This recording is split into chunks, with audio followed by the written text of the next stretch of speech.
Hola, soy Ari Hernández. Bienvenidos al sexto capítulo de IECA de Bolsillo.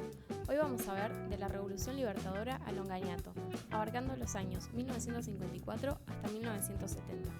En noviembre de 1954 toma lugar el discurso de Perón, La Iglesia es nuestro opositor. Esto lleva a que el 8 de diciembre tome lugar una manifestación católica. En 1955, en junio, toma lugar el bombardeo a la Plaza de Mayo y un intento de golpe. El 31 de agosto se anuncia la renuncia de Perón. Esto lleva a que el 16 de septiembre haya un golpe de Estado por parte de la Revolución Libertadora que estalla en Córdoba. Perón se exilió a Paraguay y luego fijó su residencia en Panamá. Luego pasó a Caracas y de ahí a República Dominicana para así terminar en Madrid. Así asume la presidencia Lonardi de la mano de Rojas. Ellos tenían una posición conciliadora, ni vencedores ni vencidos. Respaldados por la gran burguesía industrial y agropecuaria, los partidos políticos tradicionales, la prensa, la universidad, la iglesia y las Fuerzas Armadas llevan a cabo la reconstrucción del sistema judicial y reinstauran la autonomía universitaria. El 13 de noviembre de 1955, Lonardi es desplazado por ser demasiado blando y poco desperonizador y asume Aramburu, quien quería la proscripción del peronismo. Las Fuerzas Armadas se encontraban divididas. Estaban los azules, quienes eran opositores del peronismo por la politización del ejército, pero respetaban la ideología y la veían como salvadora del comunismo.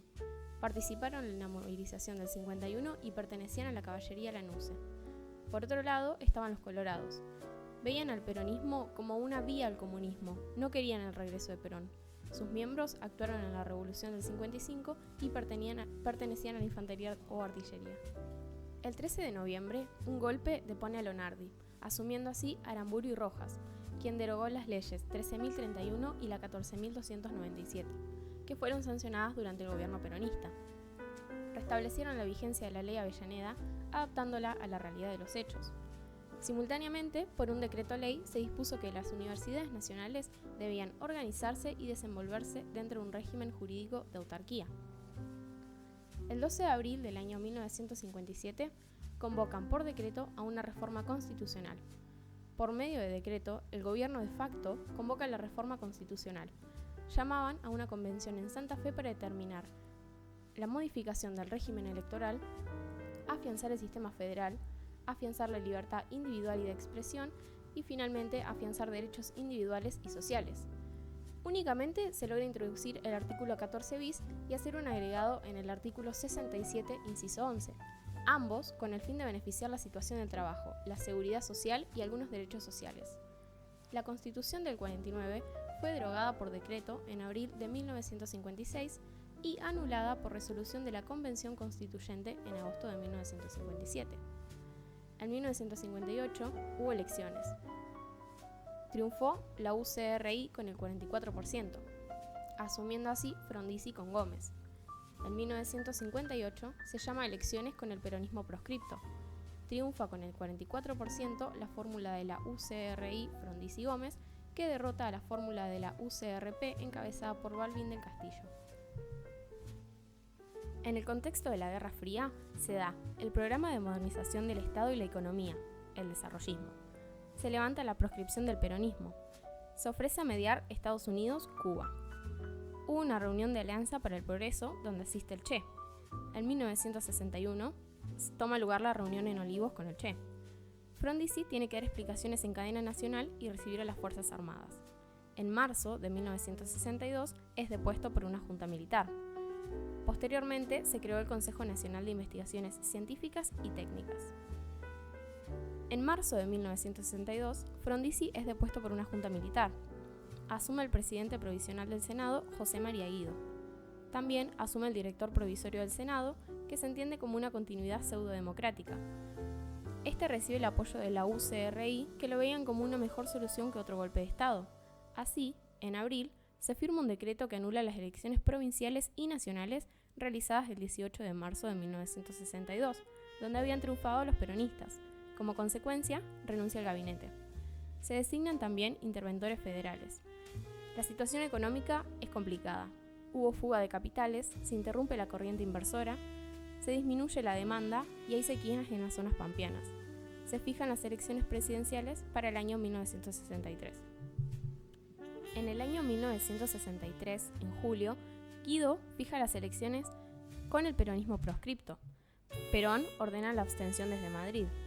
Triunfa la UCRP con el 25,8%, asumiendo así Ilia, quien fue ex gobernador de Córdoba, médico de Cruz del Eje, demócrata de centro-izquierda, y recibe el apoyo de los conservadores, el Partido Socialista Democrático y los partidos neoperonistas. Se acusaba a la administración de Ilia de la mala situación económica con consumo personal y PBN por cápita en los niveles más bajos y con un alto porcentaje de desocupación. Hubo un plan de reactivación expansivo exitoso. Se aumentó así el impuesto a los sectores rurales y a las riquezas. Hubo fijación de los precios y del salario mínimo vital y móvil. La relación estaba complicada con la CGT.